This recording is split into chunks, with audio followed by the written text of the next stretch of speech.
Several weeks, Jerusalem, and especially the Temple Mount, have been the focus of conflict and controversy. Scott Ross talked with Yossi Klein Halevi about the book he wrote, Like Dreamers, about the men who reunited the city of Jerusalem during the 1967 Six-Day War. Where did you get the title, Like Dreamers? Now, there are Bible verses from scriptural verses from Joel about the young men having visions, the old men dreaming dreams. There's also Psalm 126. I can quote this. From. When God brings about the return to Zion, we were like dreamers. Then our mouths will be filled with laughter, our tongues with joyous song. And that's where you got the title. That's where I got it. In fact, the epigraph of the book is Psalm 126. This book of yours, it is history of the Israeli paratroopers who reunited Jerusalem after the Six-Day War, 1967. Yet your premise and the way you've approached this is to personalize the story through the lives and the eyes of 6 paratroopers. See, I felt that what was missing in the way people relate to the story of Israel was that personal connection. Right. They're literally minutes out of battle. Look how young they are. 22, 23 years old. And so these are the poster boys of my generation. I grew up with that image as symbolizing the Like Dreamers story of Israel. And I always wondered, well, what happened to them?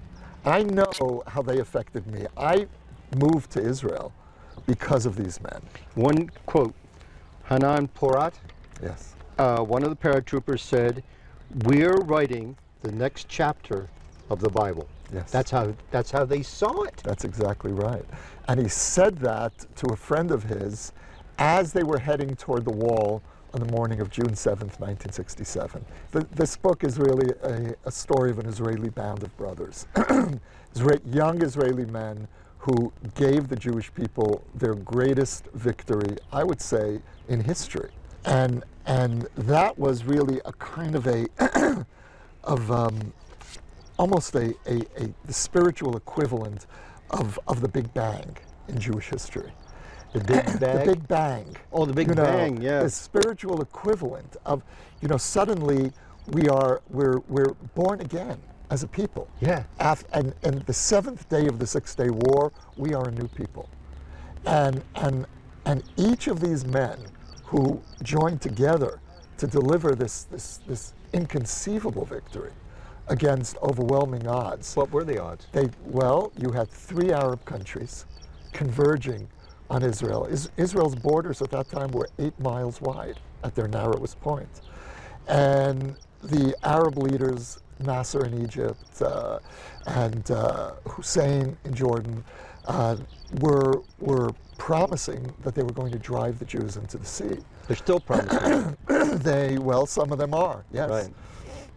That goes back to your question about what's changed here and what hasn't changed. Right. We're still facing existential threat. Right. But in 1967, May 1967, Israeli Jews were digging mass graves in the parks in this country because there was the sense that we are going to have to bury, God forbid, tens of thousands of people.